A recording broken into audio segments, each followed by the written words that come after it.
All right, welcome to the July 2025 edition of the McKinney Amateur Radio Club General Meeting. Check-in code is 5 Golf, so please check in. Lance, do we have a sign-in sheet just in case? Okay, so we do have a paper or a tablet. No? Tablet sign-in sheet if you cannot access the code for whatever reason. So 5 Golf.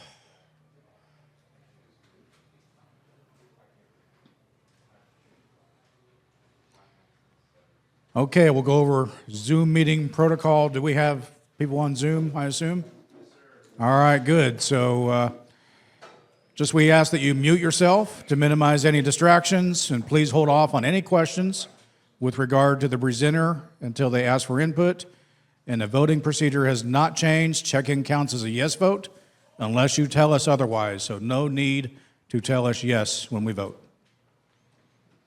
All right, everybody stand. Join us for this Pledge of Allegiance.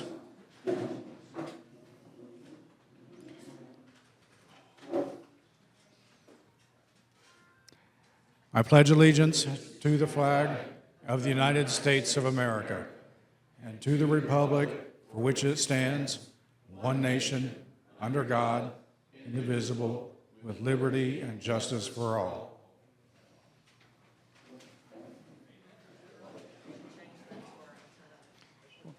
Yeah.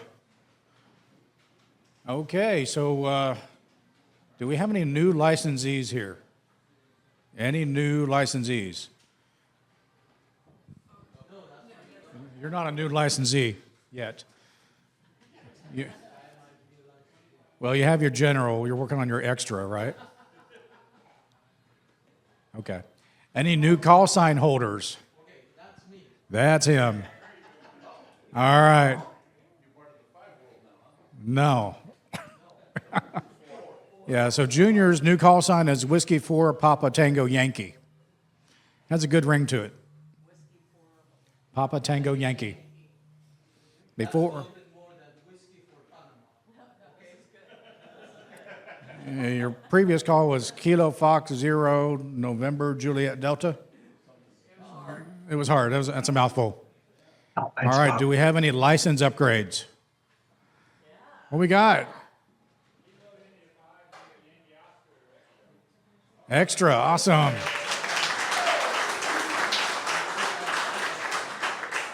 So you're going to test for super extra?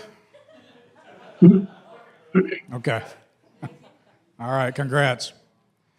Okay, we had a great turnout with the VE testing during field day. So what do we have? 6 people that got their license. Actually, I think everybody here was started with a technician, the gentleman at the top. Chad, are you here? No? Okay, he tested tech and general and made it through. So I know Elle is vacationing, I think, in Colorado right now.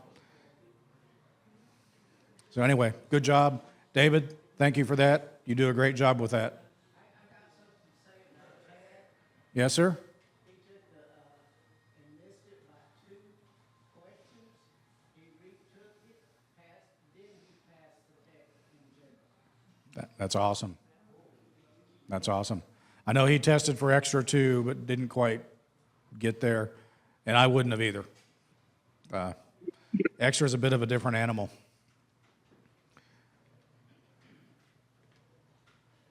Okay, so we have 3 new member applications. Elle, who's vacationing right now. Chad and Kurt. Kurt, are you here? No? Okay. All right, I need a motion to approve new members. Tim, I need a second. Lance, any discussion? Well, you have something to say, Jerry? All right. All in favor? Any opposed? Did anybody have fun at field day? There we go. What an awesome field day this year. Yeah. It was, you like the breakfast? Is that? I was only there for breakfast. Okay. But no, it was awesome. We had plenty of people for setup. We had plenty of people for takedown. which is always a challenge. So thank you very much for volunteering for that. There's some of us that could not get out there for set up and take down, do some physical thing. We had a few walking wounded, but we had plenty of people to get it done, and that's great. That's great. What were our goals for this year? One of them was 100% battery power, beacon APRS location, get some WinLink email messages going to the section director and others. I got a ton of WinLink emails from other field days. Get the ARL W1AW bulletin. We kind of did that. True go-to station, and then get more operators on the air. So how'd we do? Achieved on the 100% battery power. That was awesome. Back to here. The battery solar generators or battery packs that we had for the 110 power worked out great. Thanks, Junior, for bringing yours, and then others who brought theirs. I learned a lesson: plug more stuff into the bigger one and less stuff into the little one, because the little one ran out of juice. We actually, Lance had his little Honda generator there, so we gave him a little bump about, 3 o'clock in the morning, 4 o'clock in the morning somewhere, and got them back powered up, so they got us through the whole deal. But everything worked out good. The 100-watt batteries that y'all supplied for each of the operating positions, I know we had extras. We didn't have to change any of them out. They all lasted, including the one for the FT8 station, which is a heavier duty cycle. It lasted like a little bit Energizer bunny, so that worked out really, really well. I took that one home and charged it, and it charged for a long time, so it was thirsty. But yeah, but it still showed 12.2 volts when I got it home, so that was just awesome. So it ran and ran and ran, and the good news is that noise wasn't going on in the background, the generator noise, so that was good for us. And the other news is the generator, the club generator wasn't working. The carburetor had issues. So when Dave got it out to test it before field day, it was messed up. So we're just glad we did that. Something told us to do that. So that was achieved.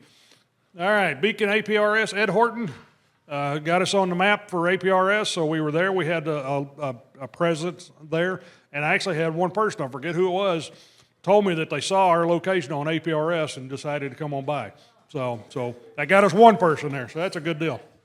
WinLink email, that failed. I tried as much as several times during the deal to get on WinLink email.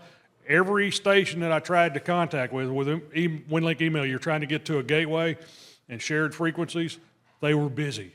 They were busy. Sid sat with me a little bit, and we just could not make contact with anybody. And I think there might have been an adjustment or two needed on the computer. It worked at home before field day on that computer and on that rig, but it just didn't work out there. When I downloaded my WinLink email afterwards last week, I had 20-some odd messages from other field day locations, because you get points for all those. So I think they saw the coordinator from every field day location and sent them an email. So I had a whole bunch of emails waiting for me there. But we'll try that again next year. We'll get some more practice at it. Maybe we'll talk about it a little bit more during the year. I was hoping to expose a bunch of folks to it this year, but it just didn't happen.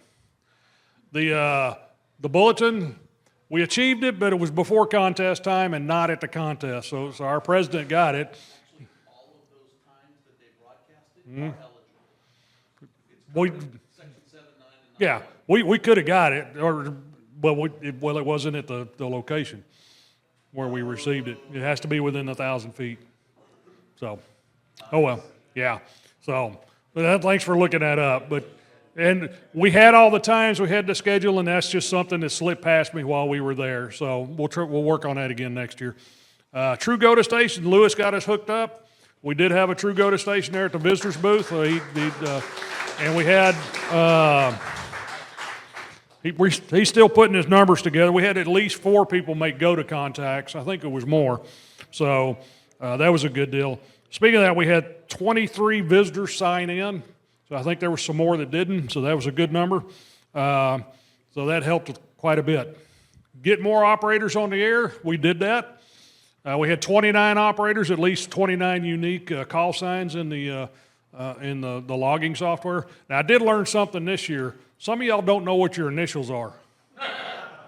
So, you put your call sign in and your initials. Some of y'all use like different initials for different days. I don't know, but yeah, well, it's your brother's fault, right? But that's all right. We had 29 unique call signs. We had 25 last year. What did y'all think of going from Class 3A to 4A? You think it gave us an extra position? Yeah. Yeah. Need more operators, but for the most part, until it got later in the evening after dinner, all of the positions were full. So, and we ran a total of 22 hours and 26 minutes in total making contacts. So, yeah, and it's a 24-hour event. So, I mean, up until we were taken down, it was there. The 15 meters and 10 meters were tough. Now, the queen of the bands, Ginger, she operated on 10, 15, 20, and 40. Thank you. She pointed that out to me a while ago. And 10 was hard, and 15 was hard. 15, me and Sid saw something weird going on 15 late at night. It had a bunch of static on the deal, and we just could not track what that was, whether it was some equipment out there, whether it was the antenna, whether it was somebody else going, but it just didn't work. 10 was up and down a bit. What really did us good was when Andy and Lisa were on 15 and it wasn't working, we switched them over to 40 during the day, thinking see if the Invis would work. It worked like a champ. We got, within 400 miles, a ton of contacts, and we got more Texas contacts this year than we've ever gotten. We got people in Plano, Richardson, South Texas, all over DFW, so it was crazy. Usually we'll get enough Texas contacts to get the 3 sections, and that's about it. What we didn't get this year was a lot of long distance. We didn't get any Australia, we didn't get any New Zealand, we only got one Japanese station on FT8. So the long propagation wasn't there, but the closer in stuff was. We got all the sections in the U.S., in the 50 states of the U.S., we got all the sections there. We got Alaska, Hawaii, Puerto Rico, and we got most of Canada plus some DX. I think we got 10 DX stations. So that was just cool. So 41 members signed in, 23 visitors. So that's 65 people that showed up and operated or showed up and had fun. So it's a pretty good turnout, I thought it was, and people hung around for a while. So QSO-wise, last year we had 58 CW. This year we had 60, and every one of those CW QSOs this year was Larry right back here in the corner. So good job, Larry. Talk about determination. He decided he was going to learn CW, and he has, and he's done well. Thanks, Larry. 265 digital compared to 271 this year. We did a lot of FT4 this year because FT8 was just packed, and FT4 was packed but not as bad. So we were able to get out on FT4 a lot. Plus, it's quicker. And if you're a digital operator, if you do that, if you're operating FT4 and then you go back to FT8, it seems like it just takes forever, because it's twice as long. It's 7 seconds a pass instead of 15 seconds a pass. So for some reason, that seems like it just takes forever. But did pretty good there. And then where we shined, 1,118 phone contacts. So there was a whole bunch of talking going on. If the bands would have been better, that number would have been a lot more. Yeah, if 10 and 15 would have been better, that would have been amazing. And Brand got us a satellite contact. He tried 3 times, but he got that one. So Brand the machine. Let's see. We can break that down a little bit too on who were the top 3. Anybody want to guess the top 1? Brand. Number 2? No, Brand. Close. It was Dave Pekarsky was number 2. He operated quite a bit at night. And who was number 3? That was me. And I did mostly FT8. November Zulu 5 whiskey. Who dat? Yeah, those. Yeah, he got 102 contacts, and then Kilo India 5 OEX. That's Ginger. She got 81. Yep, that's Ginger. Jerry, it's the other G. The other G. I already talked about Ginger. Yep. And then our president, Whiskey Zulu 5 Victor, 78 contacts, and there's more. So I'll have a couple of these if you want to look at them. There's got all sorts of information on it. So pretty cool stuff. So bonus points, We got all of these 100% emergency power, public location, public information table. We had a better one this year than last year. It was pretty awesome this year. Yeah, it was very nice. And it was staffed, met a lot of people. Had the fire department come by, which is awesome. They were really interested in what we were doing, so that was a lot of fun talking to them. And they hung around for a while too. And we didn't even feed them, I don't think, did we? Because they had food left over. When you feed firemen, there's not much left over. Educational activity, thank you, Bob. Bob volunteered months ago. He came up to me and said, hey, are you going to do an educational activity? And if so, I'd like to do it. And I'm like, who better to do it than Bob? So thank you so much for jumping up and volunteering on that great antenna class. Yeah.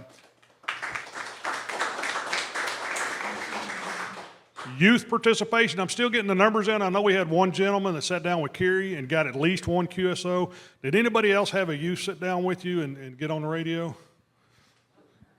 Who'd you have? Your grandson? Okay. How many QSOs did y'all get? He got one. Okay. So that's 2, so that's bonus points for us. Good deal. There were 3 young people working 40 meters late in the evening. Oh, yeah. I don't remember Yep. the other names. Yeah, the Sanchez family, yeah. Yeah, Lewis and his wife, and so, okay. So they were on 15, and they had a tough time, too. I know they made at least 2 QSOs, so cool. Good deal. So still putting the numbers together, so all this goes into the ARRL for a bonus. But it's not a contest, but yes. Anyway, safety officer, Roy was our safety officer, so he took care of us. Satellite QSO, Brand, and then entry submitted by web. That's pretty much how you do things now. Plus, the go-to coach will get extra points for that, Lewis being there and taking care of that. Thanks to him for volunteering. And the go-to station contacts, again, we got at least 4. I got away from there without getting the contact list, so me and him are kind of going back, figuring out how many. We got at least 4 go-to contacts, I think some more than that. So we did more stuff this year than we did last year, and it's all up to y'all. Thank y'all for volunteering. Had a beautiful sunrise that morning. I got out, walked out, and saw the clouds. Now, Larry took this picture. It's a beautiful morning to get started with. So we took that pavilion where there's not much there, and we made a hell of a station out of it. Very robust station, as I like to call it. 4 operating positions, 4 towers, our 3 towers, plus Dr. John's tower. Thank you so much for bringing that out and testing it out in the field. I got the 40-meter beam on it. Yep. We got the solar panels out there pointing in different directions, trying to catch as much sun as we can. So, but that worked. That kept those solar generators topped off until the sun went down, and then that's when you could see the usage go down. But those things, that technology is something for us to look at in the next couple of years. Is just going to be amazing. I think gas-powered generators, they probably have their place, but for short-term stuff, they're probably going to be phased out. Yes, we did.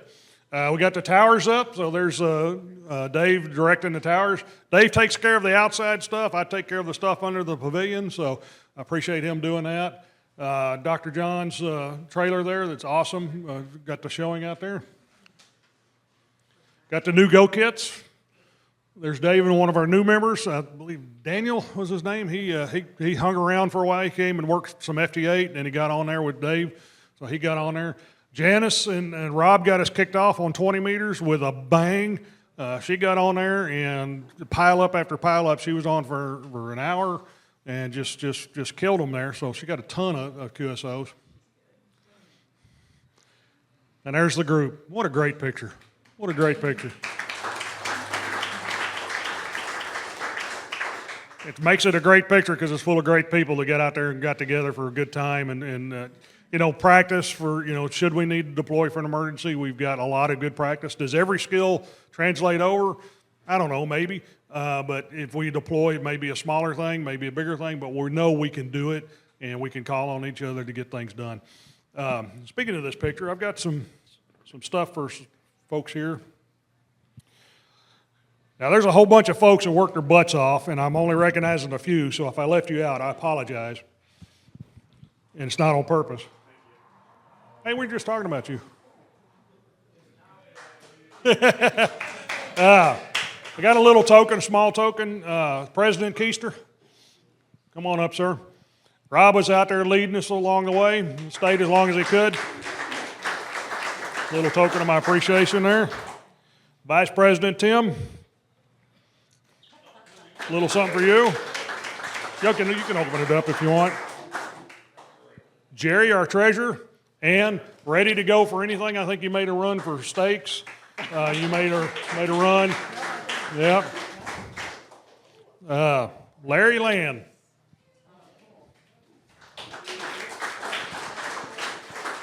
You notice that flag up there, and then later on there was a Texas flag, and then there was a flag attached to the pavilion. That didn't happen before this man joined the club. And so he always makes sure we've got flags there, and it's very much appreciated. Plus this CW, we're getting everything done. So that's awesome. Bob DeVance, for your antenna class, thank you.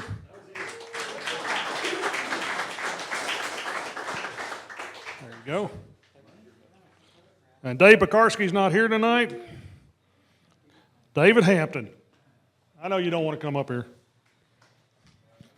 Dave does two things.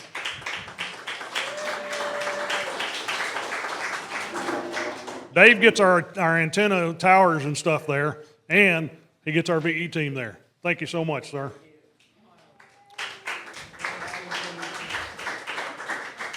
Did anybody eat while they were out there? Yeah, was the food good? We thank this man right here, Lance Chapman.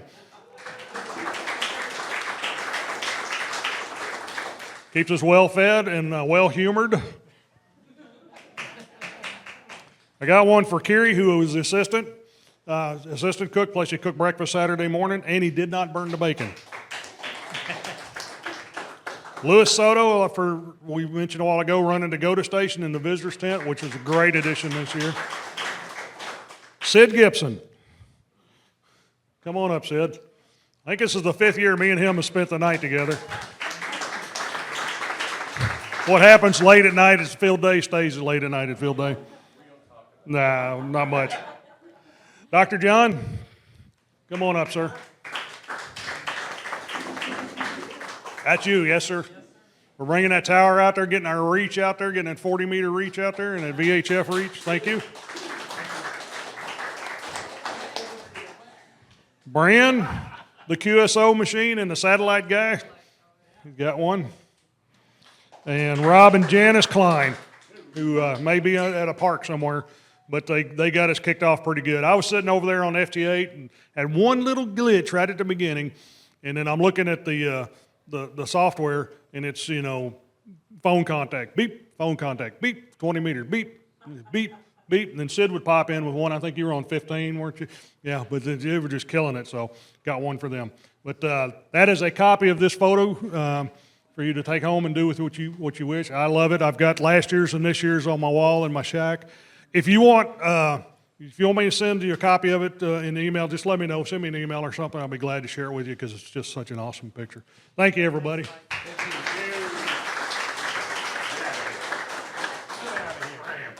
I got two more little bitty issues to talk about. One is T-shirts. Look at those guys loving them T-shirts, like this one. We had orders for 33 T-shirts. Dave and I, since we kind of took it on, and Dave was the guy talking to the vendor, we talked about it, and we decided that the person that designed the T-shirt should get a free one. So 32 T-shirts paid for, one free. And we really didn't know, and we didn't have a good idea from the vendor at that point how much the T-shirt would cost. He estimated between $15 and $18. So we settled on an even number of $20 a piece. Well, the actual cost, we collected $640. The actual cost ended up being $13 and some change. So he did us a pretty good deal on that. Of course, that's averaged, the small T-shirt didn't cost as much as my T-shirt and all that stuff. But anyway, that's about what it cost. $430.02, and Dave did give him 2 pennies, was the cost. And we have basically $210 left over. I'd kind of like to put that money back into the treasury. In fact, I'll make a motion, if that's all right with y'all, that $210 goes back to the club to help defray field day expenses. I'd like to second that. Thanks, Tim. Everybody good with that, Mr. President?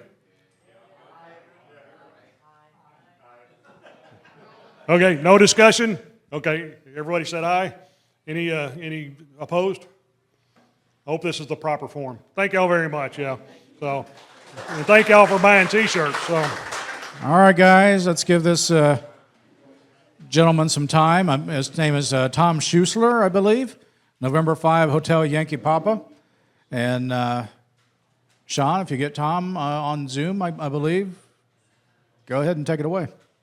Hey there, how you doing? Can you hear me? Yeah, Can we you can hear hear me? Okay, I've never done a presentation with laryngitis before, so this is going to be stinking fun. But I'm glad to be here. Thanks for the invite. I'm going to present a little PowerPoint, and then near the end, I've got a couple of minutes of a video showing some a satellite contact run that I made a couple of years ago to give you an idea how this is about, what this is all about. I'm gonna click that and go. Should see my slide. Hold on, I got it. There we go. Okay, we're going to talk about amateur radio satellites in Introduction to Operations. That's me in my front yard with my Yaesu FT847 doing a linear satellite pass a couple of years ago. We're going to be talking mostly about FM satellites right now because that's the kind of the easiest on-ramp to get there. But we'll talk a little bit about other things you can do with amateur satellites as well. Going to have an introduction. We're going to give you some background to help you get started with FM satellites, and more to do than just FM. I'm going to talk a little bit about an organization called AMSAT, which is Radio Amateur Satellite Corporation. It's been around for 55 years. The goal is getting and keeping amateur radio in space. There's a lot of other amateur radio organizations around the world that do similar things, and we're just part of it. There's a lot of different types of satellites out there. There are FM repeater, or I should say crossband repeater satellites. There are linear transponder satellites, and I'll explain what that is later on. There's packet, PSK31, APRS, and there's been in the past, not right now, but some digital voice modes. And then there's a whole bunch of telemetry-only satellites that are good for downlink. This is our current list of functional operational satellites, some of which are pretty old, like AO7, which was launched in 1973. And kind of getting down to the very bottom of the list to this group of 9 satellites from Israel called Tevel 2. And they're just in the process of being commissioned. In fact, the other 2 days ago, they opened up the first of the 9 satellites to testing of the FM repeater. So there's a lot of stuff in between there. We'll talk about all this stuff a little bit later. AMSAT, of course, back in the day, satellites were pretty large because components were.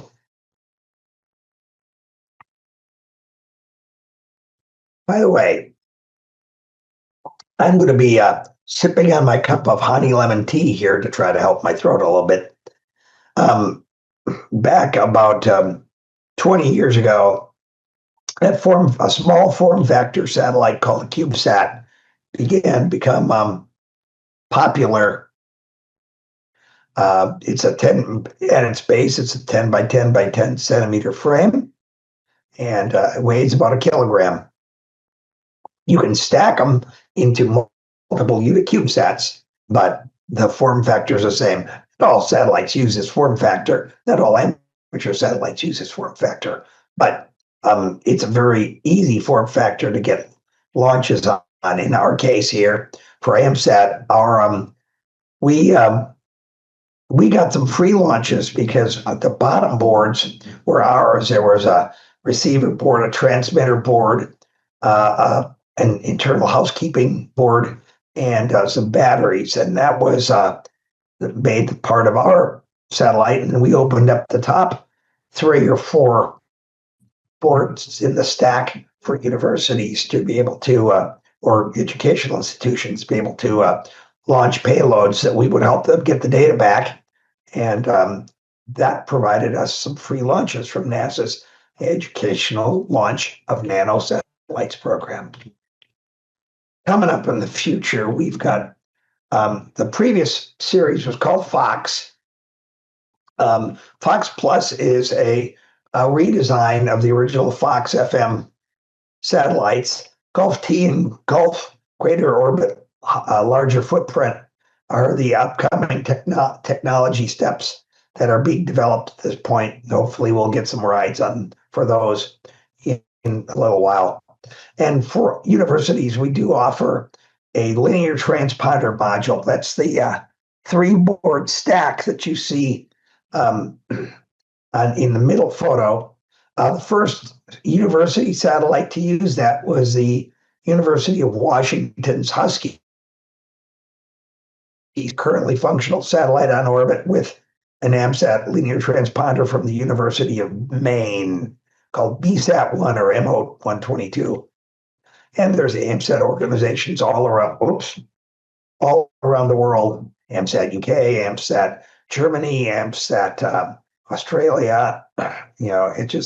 They're all over the place, all with AMSAT Japan, all with the goal of fostering amateur radio satellites and amateur radio in space. So how to get started here? FM is it's a great entry point for getting started with amateur satellites. Amateur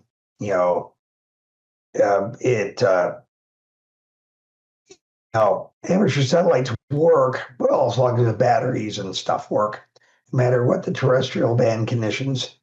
Nothing more thrilling than making contact through a 4-inch cube. I will admit that. Still a lot of fun, and I've been doing it for quite a while. So we're going to talk about what equipment do you need? How do you know where these satellites are?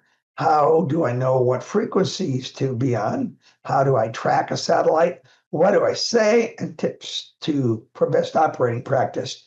Our little caveman friend does have a satellite antenna here. It looks like he's running a log periodic like an elk.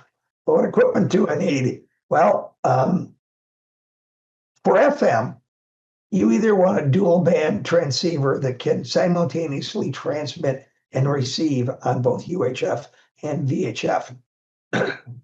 Not all dual band transmitters are full duplex. Some of which are, say, the Yaesu FT8800, 8900, the ICOM 272H, 273OH, stuff like that. But there are a lot of dual band receivers that can't. That new little Yaesu radio that came out says it has dual band receive. However, it's not full duplex because it mutes itself when it transmits. And one of the reasons, and I'll explain, but one of the reasons you like full duplex when transmitting, because you want to hear yourself come back, so that you know that you're not stepping on somebody, that you're getting through, or that somebody else is not stepping on you, or just specifically that satellite's working for you. Good full, if you can get them, they're still pricey just about as much as they were when they were new. The IC30, the older 3200, the D72A, which is what I have. It's a great full duplex capable radio. Some other ones here. There are some that, that should have been VU only. It's backwards. Anytone radios. I think I got that. The second one should say V up, U down instead of U up, V down. There are some radios that desense themselves quite a bit on the with the third harmonic from 2 meters, and that's something you want to you want to be sensitive of. My W32A does not work good transmitting at 2 meters and receiving at 70 centimeters. It's just too sensitive of a front end. A lot of good mobiles out there that can do the same thing. Like the Kenwood series, the V7071, the V710, things like that. They're great dual band, dual full duplex capable radios. And of course, you can get the bigger things like the IC9700, which is the only uh, commercially built dual band, full duplex satellite capable radio on the market right now. But you don't need that. I have an old FT847 that works really admirably. It is a full satellite duplex controlled radio as well, but it's not being produced anymore, not for 25 years. I'm concerned that someday I may not be able to get parts for it. There we go. Or you can get the old venerable 817, 818s, do them as a pair. My friend Jack Weaver, A5VC, has a pair of these built into a little frame that he can cart along with him. And that works really well because they're all band, all mode. Of course, really, you can't do much with satellites unless you can hear them. And thus, so you want a good antenna, for portable work, something that you can hold in your hand or put on a small tripod. Air antennas, the elk antennas, a couple of other home brews like the VE2, ZAZ, and the WA5 VJB cheap Yagi. Arrow is a dual band cross beam 2 meter, 70 centimeter antenna.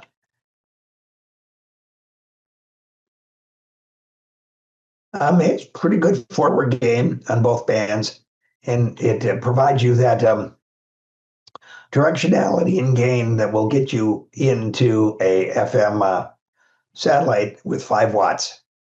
If there's no traffic, you could probably get in a little less, but if there is any level of traffic, you want to be running 5 watts in an antenna with gain.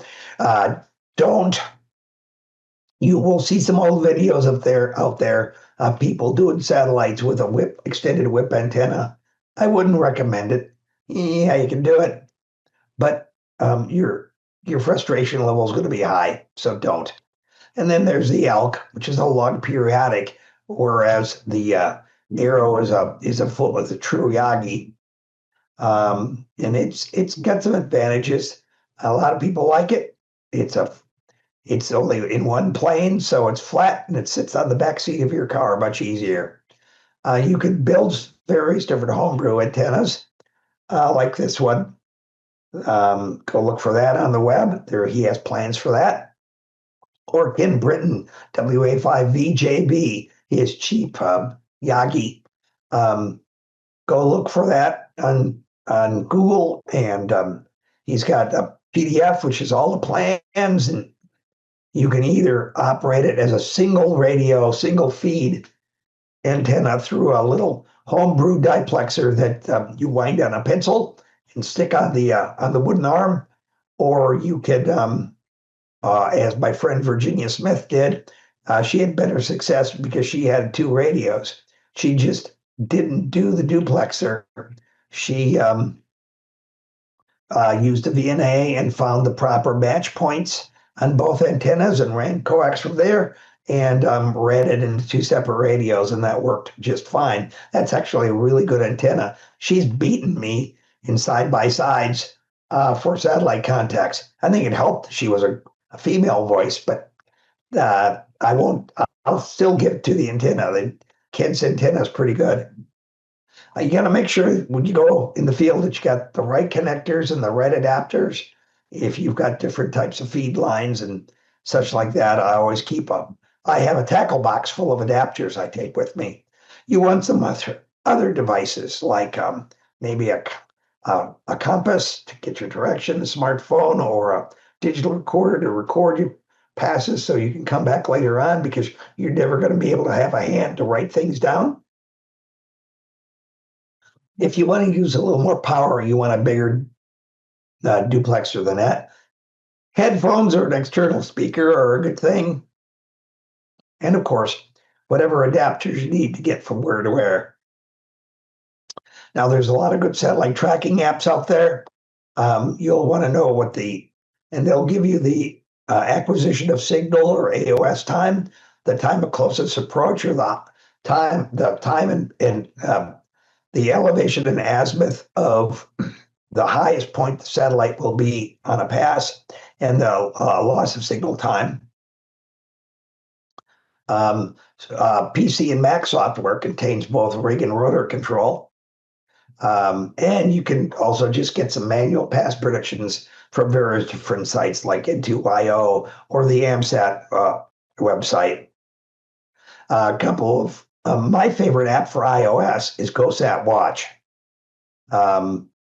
It lets you do predictive passes. You can customize your list. ISS detector GoSat Watch is $10 one time.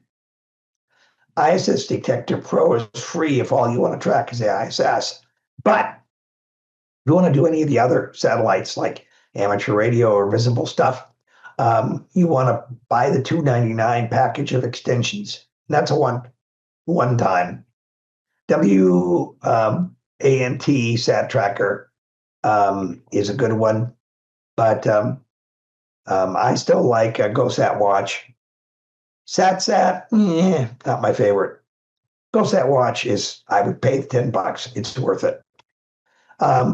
Computer software for tracking satellites, the classic SatPC 32, which can do multiple radios. If you have, say, for instance, an all-mode uplink and an all-mode downlink radio, you can do separate radios. You can do rotor control, and it'll give you pass predictions, and will track where anything you need to know. Or Mac Doppler, a really nice graphics for Mac. Now, there's a new player in the satellite tracking game now. It's an open source GitHub project by Alex V3 NEA called Skyroof. He's still in beta stages, but he's publicly releasing the betas and very actively over the 2 months here. He has released 16 new iterations of the beta, adding features, taking comments from. Skyroof is designed to receive on an SDR and to transmit via either an SDR or even really other radios. However, I haven't been able to get it to work yet with my Legacy 847, but the author designed it to work around the 9700. But there's some other radios that other folks have been able to get it to work with. It's so look for Skyroof and download it and play with it. It will only right now work with, I think, SDR Play with RTL SDR and a couple others. They'll give you, and Pluto, I think, he gives a list on the on his site, but I'm hoping that down the road he gets more feedback from other people. And since it's on GitHub, that means you could download the source code and play with it yourself and figure out how to make it work and send it back to him. Of course, there's some web-based programs like AMSAT Argentina's PASS. You might find that your antivirus doesn't like it, or at least my antivirus in Chrome doesn't like it, but I can run it on Firefox and it works. Then, of course, N2IO is a good thing as well. But I'll say with N2YO as well as ISS detector, you got to make sure it shows you all passes, not just visibles, because that means you'll miss the passes that are during the middle of the day, and you'll miss the passes that are in the middle of the night. So that's a quirk that people forget. And of course, there's the basic text-based prediction thing that AMSAT.org has offered for many years. That's how I got started. I didn't have any computer software. I didn't have a smartphone. I just had this. I would select the satellite, figure out my location, have it compute it, tell it how many passes I wanted, click go, and it would spew me out the next 10 to 50 passes of that particular satellite. That in this case, it's AO 92. Which, by the way, no longer is functional, but it's how long ago I took this screenshot.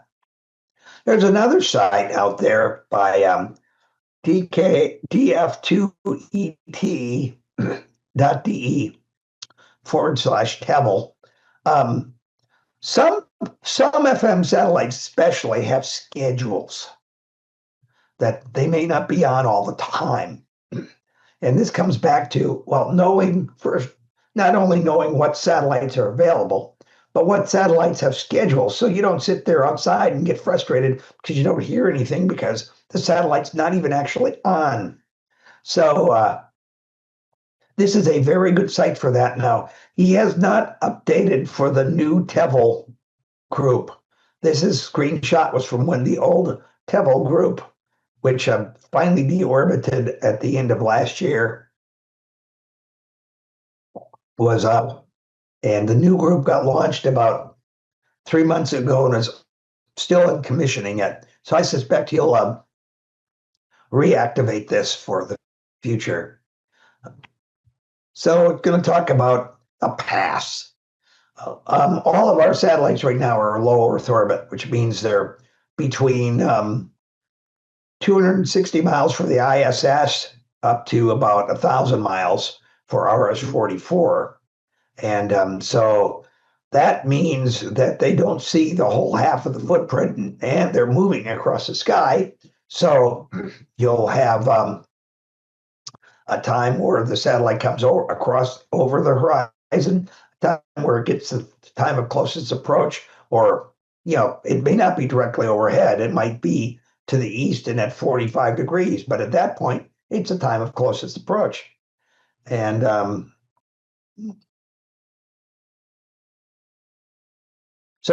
and the higher a satellite is, the larger the footprint or the area that the satellite can see. And when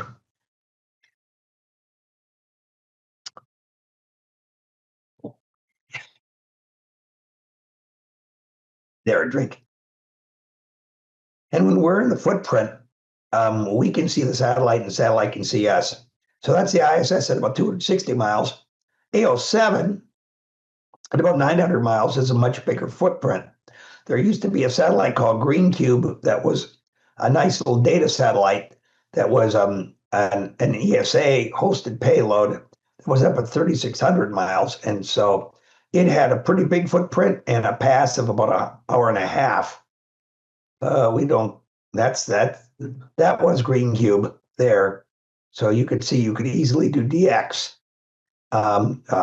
across the Atlantic or even into Asia with Green Cube. It was pretty cool, but unfortunately, at that altitude, it succumbed to the Van Allen belt radiation, and it stopped working about a year ago.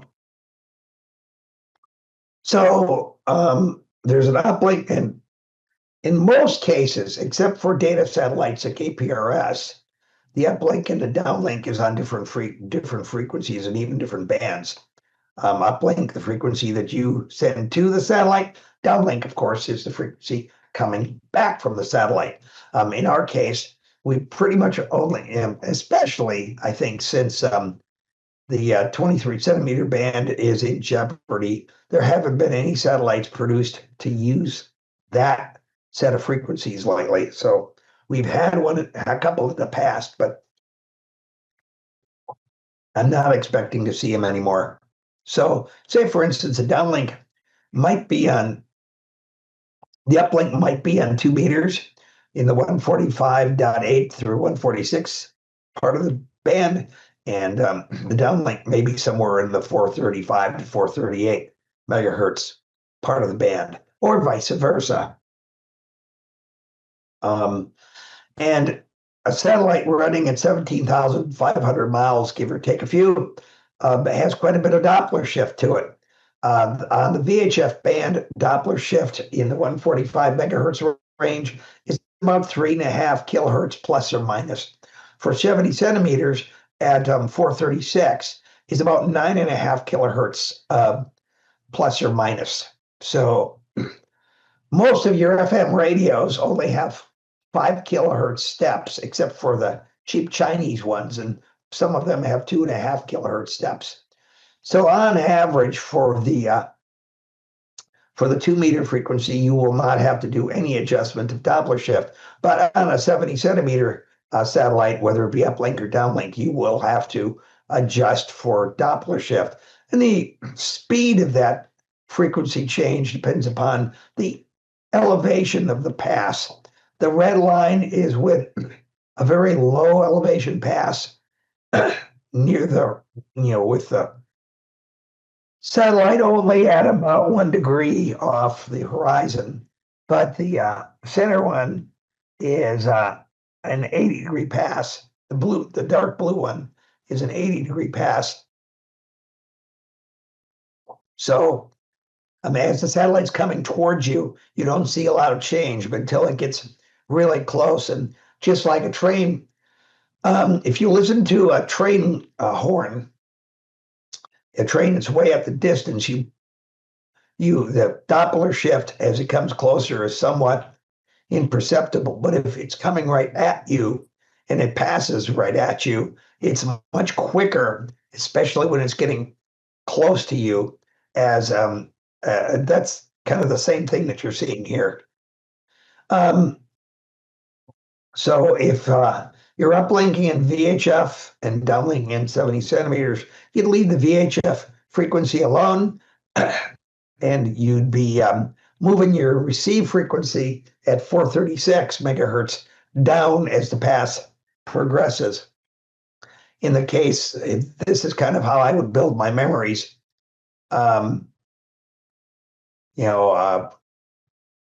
Probably it's closer to 436.05, 805.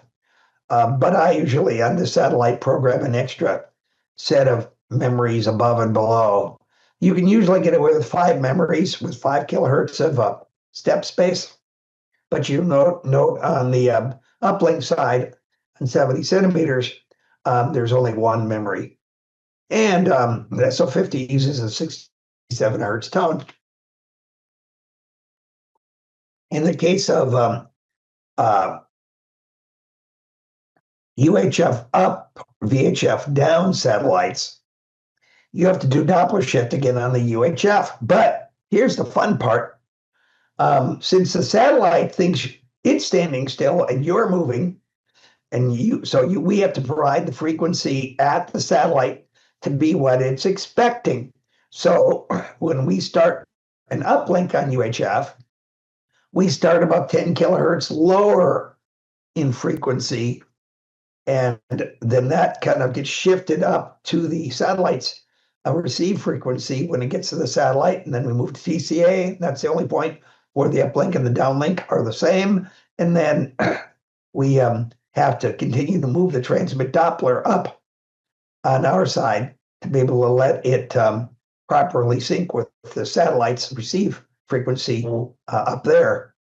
So it's a little weird. That took a little getting used to for me. So this is how I would set up memories.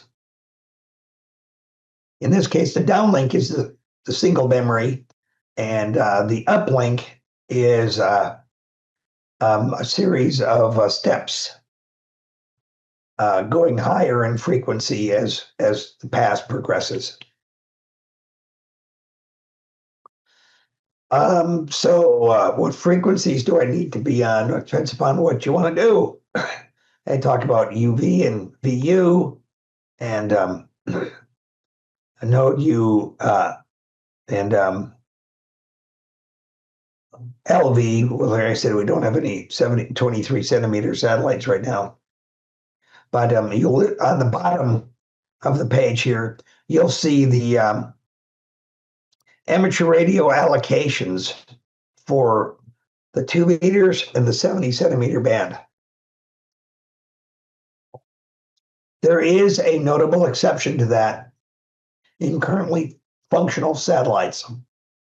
Well, there were a couple of years ago, several Chinese amateur satellites had downlink frequencies uplink frequencies outside of the downlink outside of the satellite subband.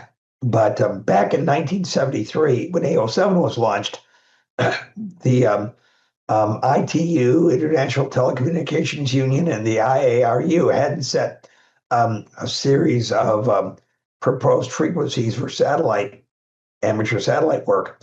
So one of the modes on AO7 has an uplink on 432 megahertz, which is below. And the FCC just basically says, yeah, okay, we got to live with it. You can't go up there and change it. They're considered easy to use, easy to hear sometimes, easy to work sometimes, easy to aim your antenna, and easy on the credit card. Well, that depends. FM birds, this is Taiwan 2, another one. If you go to the amsat.org website, you'll see, you look under satellite information, and there's a satellite frequencies page, and they have a page for FM satellites, and you'll see something similar to this. And AMSAT has, if you're a member, you can download a PDF copy of these of the satellite frequencies, but you can go online for free on the web and get any of those. Now, again, traveling in an ARC, AOS, TCA, LOS. When you're following a satellite, you're going to want to be aiming. You need a satellite with gain, like I said, to be able to get to be able to hear it and to get into it. And polarity does matter a bit. It's a little overrated, but it does. If the satellite is tumbling, you're going to have a tough time following the change in polarity of its little quarter wave monopole antenna. Most of them right now that's in LEO, that's all I have. But yes, being in polarization gives you the best signal transfer. Being 90 degrees out gives you the least. But and you can notice it very definitely as you move your antenna polarity around. What do I say? Satellites are, because these have limited pastimes, you keep the communication short. Now, on the linear transponder satellites, and I explained what that, I said I explained what that is. FM satellite repeaters are usually single channel repeaters, just like your club repeater. If you get more than one user on at the same time, you end up doubling, you get interference. Of course, the strongest station wins, but usually you end up with noise and crap. The linear transponder satellites are those that listen to a swath of frequencies, like say 20 or 30 or up to 100 kilohertz wide. Say, for instance, on UHF, and then send them back out, transmit them back out, that whole swath of frequencies. So it's a shared power resource, but you can have multiple conversations, just like you can have on the HF band in 100 kilohertz. You can have a whole lot of CW and a whole lot of SSB contacts in that 100 20, 30, or 100 kilohertz swath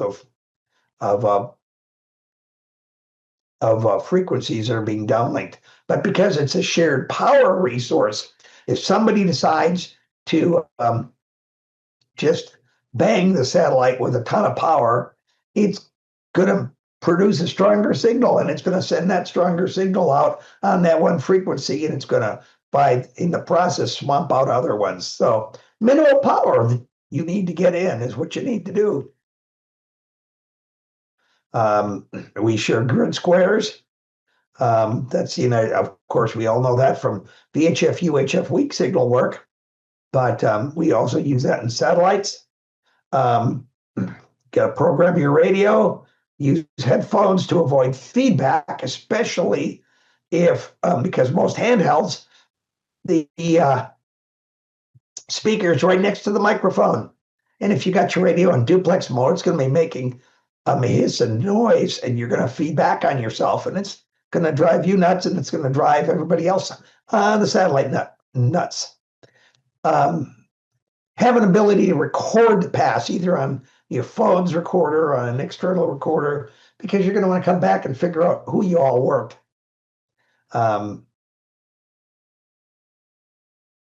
You really want to have some clear view of the horizon so that you can hear the satellite coming over when it starts.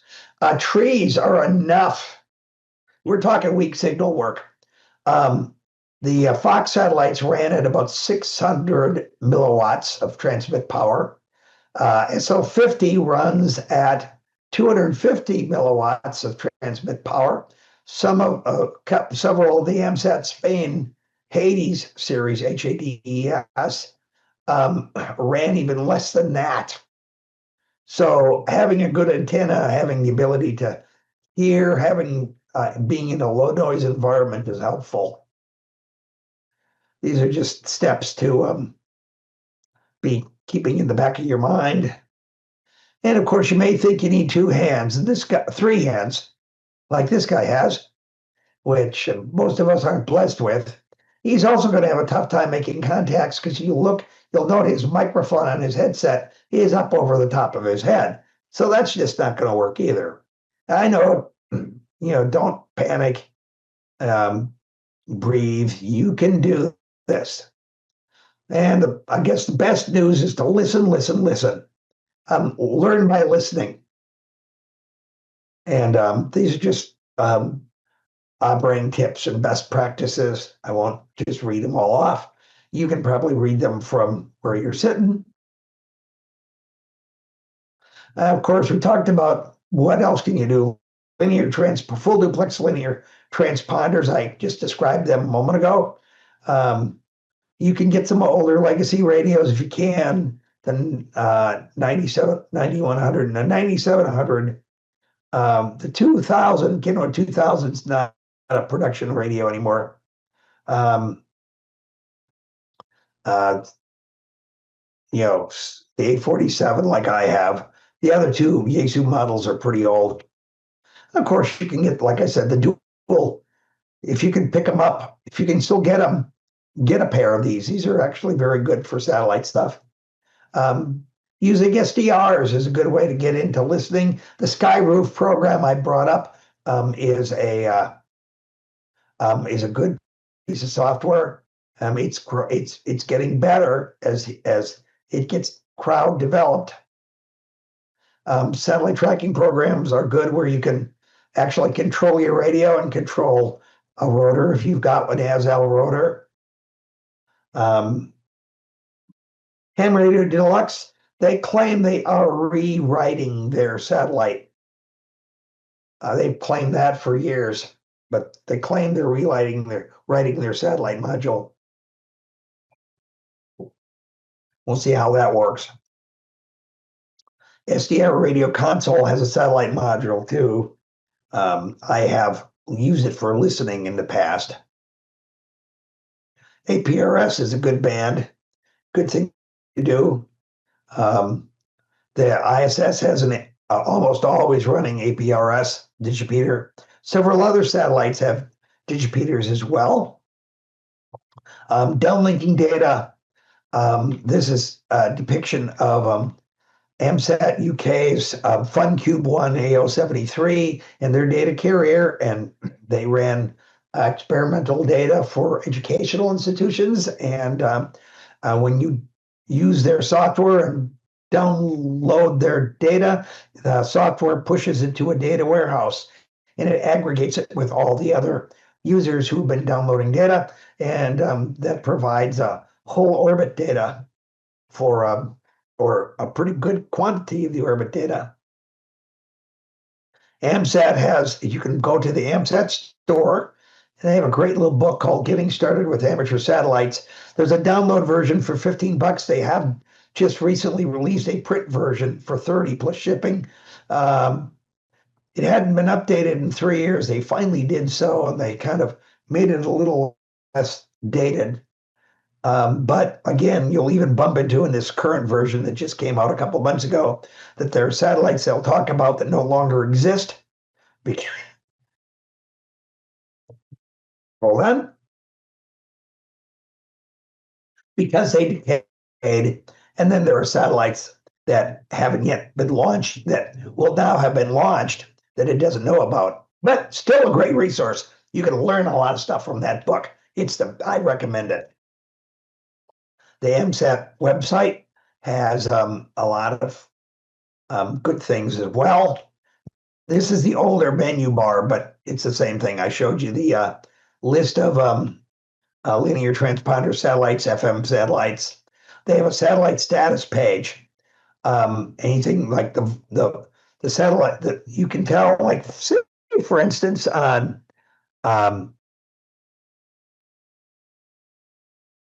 FO29, you'll note some red. There's when people said I haven't heard anything, but then there's other folks in other parts of the world. When you hover over it, you'll get a sim. You'll see who reported that satellite on and off. AMSAT Journal, if you remember, has got some good operational and technical articles. And I'm going to play, before I go to questions, I want to play a little 4-minute video for you. So hold on. Oh, key smokes, that was fun. Hold on. Am I still presenting? I shouldn't be, but I will do this. And let's see, you guys should be able to hear this when I hit play. M6 UTC from N5 HYP and EMO3. A little noisy. Kilo 3 RRR from N5 HYP and Echo Mike 03. N5 Hotel Yankee Papa, Victor Echo 4, Mike Echo Oscar 10. Victor Echo 4,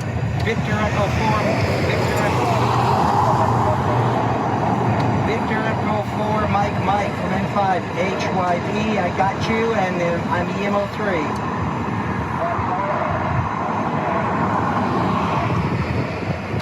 Okay, KB3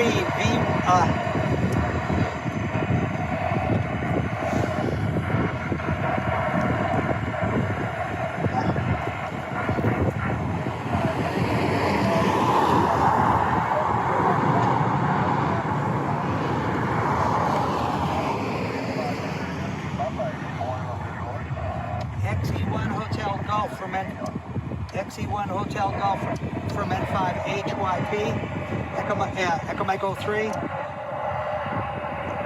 November Delta 0 Charlie for November 5 Hotel Yankee Papa. November Delta 0 Charlie from N5 HYP and EMO3. WB3.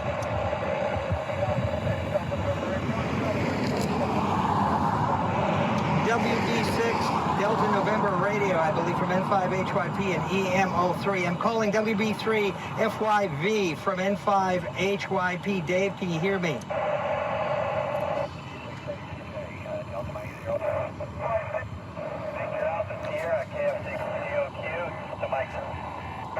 WB3HYV. This is N5HYP EMO3. Dave, can you hear me? 5HYP WB3 like 1, 2 years.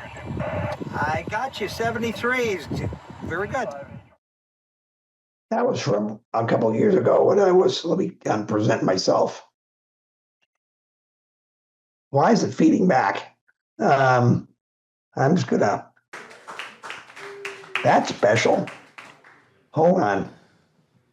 Shouldn't be feeding back on itself. Not sure why that's happening. Good question. Anyway, well, we paid lots of money for that effect. Anyway, any questions? I can explain some stuff that I maybe went very fast on. Yeah, thank you, Tom, for that. And we got limited time, just a couple of questions. Tom, do we have his email address in case somebody does have questions that they can email him? If we can put that I will give up it to there? you. Yeah, It's N5HYP at ARRL.net. okay. Can you repeat that again, Tom? N5HYP at ARRL.net. That's pretty easy to remember. Okay, so we had a question. Is your presentation available for download? I can make it so. Right now I think the current version that I just edited is not up there, but I can get it. I can make it available. So if you email me back in a day or two, I'll have it pushed someplace where you can grab it. Yeah, that'd be great. There's a lot of people here, including myself, that were taking pictures of the screen. So if we can share that presentation with the rest of the club, that would be great. By the way, your guy who made the sat contact on your field day, which satellite did he work and when? What was it? Was it AO91? It was one of the, was it SO50? Was it? So, yeah, so I think it was AO91, if I remember right. Well, on Sunday morning, AO91, when I tried to work, it was dead. I ended up making my contact through the ISS. The pass before I made it, the one that was like 7:40 in the morning, there was an astronaut active, and so he was sent out contacts. By the next pass around, he was not. But I did get my my satellite QSO through the ISS. Oh, by the way, a little note. Starting the 14th, if I understand it right, there's going to be an SSTV event from the ISS from the 14th through the weekend. At least that's what tentatively showed up on the ariss.org website. They did say the frequency, but on average, it should be 145.80 for the downlink frequency for any ISS pictures from there. So get your you can pick it up with a good whip antenna, but I would use something with a little bit of gain. All right, thank you, Tom. Yeah, a lot of us have worked the SSTV, and we'll throw something on our Discord with that too. You can use a decoder on your mobile phone to decode the SSTV images. Yes. Do we have a question for Tom real quick? Does anybody have a question? Okay. Tom, you did an excellent job. Thank you, sir.